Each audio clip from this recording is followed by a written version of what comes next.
श्री शिवाय नमस्तुभ्यम हर हर महादेव जय महाकाल। कैसे हैं आप सब। आ गया वह दिन जिस दिन हम सभी को भगवान शिव और भगवान श्री हरि विष्णु को मिलन कराने का दिन आ गया। साल में एक ऐसा दिन आता है जिस दिन भगवान शिव और भगवान श्री हरि विष्णु के मिलन का दिन होता है। वह होती है वैकुंठ चतुर्दशी। वैकुंठ चतुर्दशी देखिए, भगवान शिव और भगवान श्री हरि का मिलन हमारे जीवन में आनंद व सुख की अनुभूति कराएगा। इसलिए इस दिन हमें एक बेलपत्र और तुलसी दल को समर्पित करना है, परंतु बेलपत्र को भगवान श्री हरि विष्णु पर और तुलसी भगवान शिव पर किस तरह समर्पित करना है, कैसे समर्पित करना है, इसकी पूरी जानकारी वीडियो के अंत तक जरूर बने रहें, ताकि आप कोई उपाय में गलती ना कर पाए और उपाय को यदि उपाय के तरीके से किया जाए तो निश्चितता है लाभ जरूर मिलेगा। देवादिदेव महादेव की कृपा और भगवान श्री हरि की कृपा, दोनों की कृपा जब एक साथ मिलती है तो देख सकते हैं, जब दोनों देव मिलते हैं तो जब हमारे जीवन में कष्ट कम ना हो रहे हों, तो यदि दोनों देवों की कृपा हमें प्राप्त हो जाए तो ऐसी कोई समस्या नहीं जिस समस्या का हल हमें ना प्राप्त हो। अपने बच्चों के लिए इस उपाय को अवश्य करिए। बच्चा यदि आपका पढ़ाई में कमजोर है, बुद्धि से कमजोर है, अर्थात उसका मानसिक संतुलन ठीक नहीं रहता, या फिर बुद्धि से कमजोर है, बुद्धि विकलांग है, बराबर उसका मानसिक शक्तियां कार्य नहीं करती, ऐसा आपको लग रहा है, या मंद बुद्धि का है, या बिस्तर पर गंदगी कर देता है, किसी ना किसी कारणवश यदि ऐसी समस्या है तो आप अपने बच्चों के लिए इस उपाय को जरूर करिए। चाहे किसी के लिए करिए या ना करिए, परंतु जितनी भी माताएं बहनें मेरी इस वीडियो को देख रही हैं वो अपने बच्चों के लिए जरूर करिए। इस उपाय को अपने बच्चों के लिए जरूर करना, क्योंकि बच्चा हमारा ही हमें सुख देता है और देवादिदेव महादेव की कृपा से जो जैसी भी मनोकामना करेगा वैसा ही फल पाएगा। या वैकुंठ चतुर्दशी के दिन का इतना बड़ा महत्व। तो चलिए शुरू करते हैं। श्री शिवाय नमस्तुभ्यम। सबसे पहले आपको इस प्रकार से उस दिन भगवान श्री हरि विष्णु या देवादिदेव महादेव को शनिवार का दिन है, काले तिल जरूर समर्पित करें।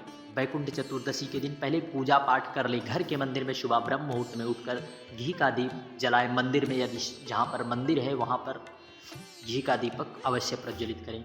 फिर बाबा का अभिषेक करें, चाहे आप जल से करें या दूध से पंचामृत हो तो स्नान करा दें। स्नान कराने के बाद देवादिदेव महादेव पर एक बेलपत्री या 5 बेलपत्री सब जगह पर आप पहले भगवान गणेश, भगवान कार्तिकेय, माता शोक सुंदरी, देवादिदेव महादेव, माता पार्वती के हस्तकमल आदि पर हमें एक एक बेलपत्री समर्पित करना है, परंतु पहले पंचामृत से स्नान करा दें, क्योंकि भगवान हर और हरि का मिलन कराना है, भगवान शिव और भगवान श्री हरि का मिलन कराना है। तो पहले हमें अच्छे से बाबा का श्रृंगार, साजो श्रृंगार कर देना है सुबह सुबह। फिर इसी भांति पहले काला तिल अवश्य समर्पित करें। काले तिल का प्रयोग हमारे जीवन में आनंद की अनुभूति लाता है। फिर भगवान श्री हरि का पंचामृत से अभिषेक कराएं, अर्थात स्नान कराकर जिस तरह से आप प्रतिदिन नित्य की भांति आप पूजा पाठ करते हैं, लड्डू गोपाल को स्नान ध्यान कराते हैं, उसी प्रकार आप लड्डू गोपाल को स्नान कराएं। फिर उन्हें तुलसी की माला हो सके तो तुलसी के पत्र समर्पित कर दें। भगवान श्री हरि तुलसी विष्णु प्रिया है।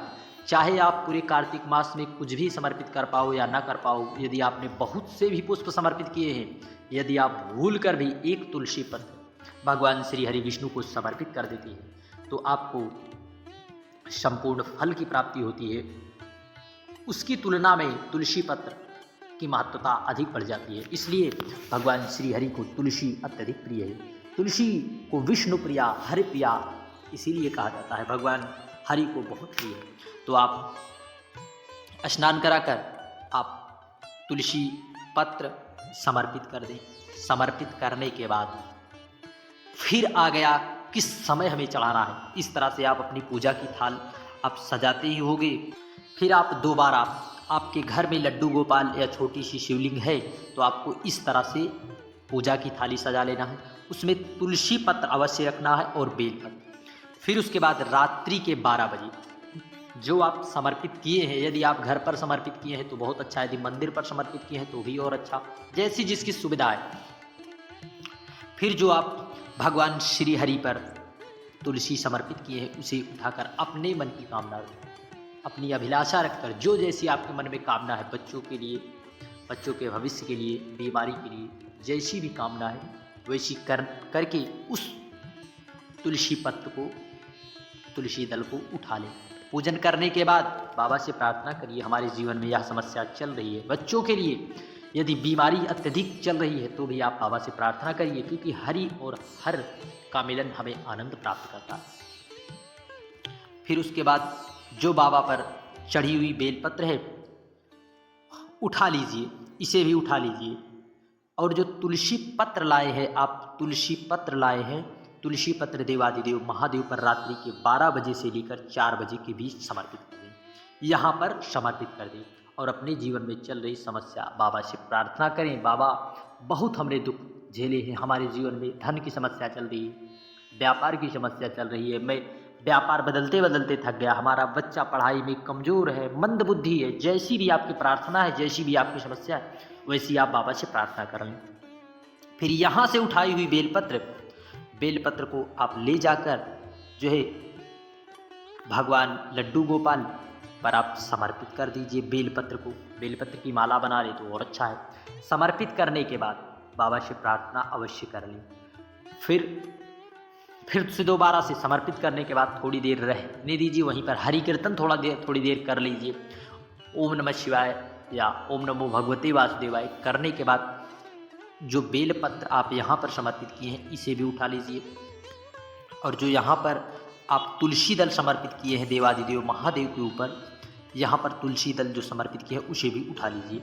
उठाने के बाद एक पात्र में लाकर आप अपने घर में इस प्रकार से उसे शहद की डिब्बी में भरकर रख दें, बेलपत्र और तुलसी। क्योंकि याद रखना, गलती ना करना, वैकुंठ चतुर्दशी की बेलपत्र और तुलसी दल अवश्य संभाल कर रखना, क्योंकि यह हमें एक भगवान श्री हरि का स्वरूप और भगवान देवादिदेव महादेव का स्वरूप में प्रदान हुआ है। इसको रखकर 15 दिन तक जो बच्चा आपका विद्या से कमज़ोर है या मंद बुद्धि का है, विकलांग बुद्धि है, पढ़ने में कमज़ोर है, गलत संगति में पड़ गया है, आप बहुत से उपाय प्रयत्न कर रहे हैं, बच्चा नशीले पदार्थों का सेवन कर रहा है, आप हार चुके हैं उपाय करते करते, तो एक बार पूज्य गुरु जी के द्वारा बताया गया वैकुंठ चतुर्दशी का उपाय ज़रूर कर लेना, क्योंकि 1 साल 365 दिन के बाद आपको यह दोबारा मौका मिलेगा। इसलिए गलती ना करें, भूल कर भी इस उपाय को छोड़ना नहीं, वरना पछताने से हाथ आपका मलते रह जाओगे, कोई लाभ नहीं होने वाला। परंतु यदि कर लेते हैं फिर 15 दिन तक उस तुलसी पत्र और बेलपत्र में रखे शहद को उस बच्चे को चटाना प्रारंभ कर दीजिए। यदि बच्चा बुद्धि से विकलांग है, बच्चा बिस्तर आदि पर गंदगी कर दे रहा है, तो निश्चितता है भगवान शिव और भगवान हरि की कृपा का स्वरूप उसे ज़रूर से ज़रूर लाभ दिलाएगा। परंतु यदि आप इस उपाय को विश्वास रखकर, निष्ठा रखकर करते हैं तो निश्चितता है भगवान श्री हरि विष्णु की कृपा आप पर जरूर बरसेगी। श्री शिवाय नमस्तुभ्यम, हर हर महादेव। और इस दिन वहाँ पर जब आप ऐसा उपाय करें तब एक घी का दीपक ज़रूर समर्पित करके आएँ। पहले हमने बता भी दिया, घी का दीपक अवश्य समर्पित करें। और इस दिन हरिहर मिलन के दिन आप बेल पेड़ के नीचे दीपक अवश्य प्रज्वलित करें। और यदि कर्ज से अत्यधिक परेशान है, हरिहर का मिलन है भगवान श्री हरि भगवान विष्णु का, उस दिन जो है पीपल वृक्ष के नीचे कर्ज की स्थिति यदि आपकी बनी है, छुटकारा मिल ही नहीं रहा है, कर्ज की स्थिति है, तो आपको पीपल वृक्ष के नीचे पीपलेश्वर महादेव का स्मरण करते हुए एक दीपक अवश्य प्रज्वलित करना है। दीपक प्रज्वलित कर देने से भगवान हरि और हर का मिलन है का दिन है, यह बड़ा ही पवित्र दिन है, हमें उपाय करने से बिल्कुल नहीं चूकना है। और दीपक कर्ज की स्थिति यदि बनी रहती है तो निश्चितता है आप इस दीपक को अवश्य प्रज्वलित करें। श्री शिवाय नमस्तुभ्यम, हर हर महादेव, जय महाकाल। वीडियो की जानकारी उपयोगी लगे चैनल को सब्सक्राइब कर कमेंट में हर हर महादेव लिखना ना भूलें।